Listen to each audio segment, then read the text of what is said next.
ഇപ്പോൾ CPM സംസ്ഥാന committee അംഗവും ജില്ലാ സെക്രട്ടേറിയറ്റ് അംഗവുമായിട്ടുള്ള KK ലതികയ്ക്കെതിരെ രാഷ്ട്രീയ എതിരാളികളിൽ നിന്ന് നടത്തുന്ന നീക്കങ്ങൾ, ഇതിനെതിരായിട്ടുള്ള CPMൻ്റെ കോഴിക്കോട് ജില്ലാ സെക്രട്ടേറിയറ്റിൻ്റെ പ്രസ്താവന വന്നിട്ടുണ്ട് അല്ലേ?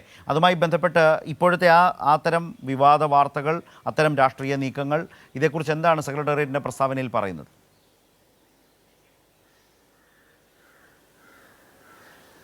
ശരത്, നമുക്കറിയാം കഴിഞ്ഞ പാർലമെന്റ് ഇലക്ഷന് ശേഷം ഇങ്ങോട്ടേക്ക് മുഴുവൻ അതായത് വർഗീയ വിദ്വേഷ പ്രചാരണങ്ങളാണ് UDFന്റെ ഭാഗത്ത് നിന്നും ഉണ്ടായിക്കൊണ്ടിരിക്കുന്നത്. ഇതിനൊക്കെ തന്നെ CPIM കൃത്യമായി പരാതികൾ നൽകിയിരുന്നു. ഇതിന്റെ തുടർച്ചയായി തന്നെയാണ് കാഫിർ പ്രയോഗം എന്നുള്ള ഒരു പ്രയോഗവും ഉണ്ടായിട്ടുള്ളത്. ഇതിനെതിരെയും CPIM വളരെ ജാഗ്രതയോടുകൂടി ജനങ്ങൾ ജാഗ്രത പാലിക്കണം, അനാവശ്യമായ പ്രചാരണങ്ങളാണ് നടക്കുന്നത് എന്നുള്ള രീതിയിലുള്ള പോസ്റ്റുകൾ പ്രചരിപ്പിച്ചിട്ടുണ്ട് എന്നുള്ളതാണ് CPM കണ്ടെത്തിയിട്ടുള്ളത്. എന്തായാലും ഈ ഒരു പോസ്റ്റിന്റെ പിന്നിൽ KK ലതിക ആണ് എന്നുള്ള രീതിയിലുള്ള പ്രചാരണങ്ങൾ ഇപ്പോൾ UDF നടത്തിക്കൊണ്ടിരിക്കുകയാണ്.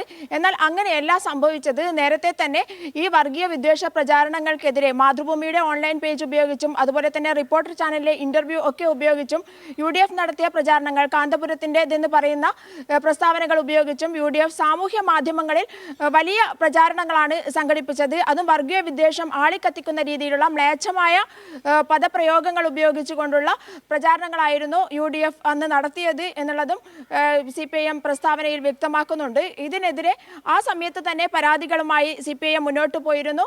എന്നാൽ ഒരു പരാതിയുടെ അടിസ്ഥാനത്തിൽ ഇവരല്ല ഇത് ചെയ്തത് എന്നുള്ള ഒരു കോടതി പരാമർശത്തിന്റെ അടിസ്ഥാനത്തിൽ CPIM സംസ്ഥാന കമ്മിറ്റി അംഗവും ജില്ലാ സെക്രട്ടേറിയറ്റ് അംഗവുമായ KK ലതികയെ ടാർഗറ്റ് ചെയ്തുകൊണ്ടാണ് UDF ഇപ്പോൾ മുന്നോട്ട് പോയിക്കൊണ്ടിരിക്കുന്നത്.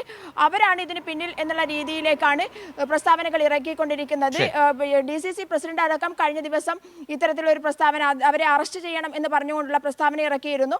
എന്നാൽ ഇതൊന്നും തന്നെയല്ല, KK ലതികയെ സംരക്ഷിക്കാനുള്ള എല്ലാ നീക്കങ്ങളും CPMന്റെ അല്ലെങ്കിൽ ഇടതുപക്ഷത്തിന്റെയോ ഭാഗത്ത് നിന്നുണ്ടാകും. അതുപോലെ തന്നെ KK ലതികയെ ടാർഗറ്റ് ചെയ്തുകൊണ്ടുള്ള ഇത്തരം പ്രയോഗങ്ങളെല്ലാം തന്നെ ചെറുത്തു തോൽപ്പിക്കും എന്നുള്ളതാണ് CPIM പ്രസ്താവനയിൽ പറഞ്ഞിരിക്കുന്നത്.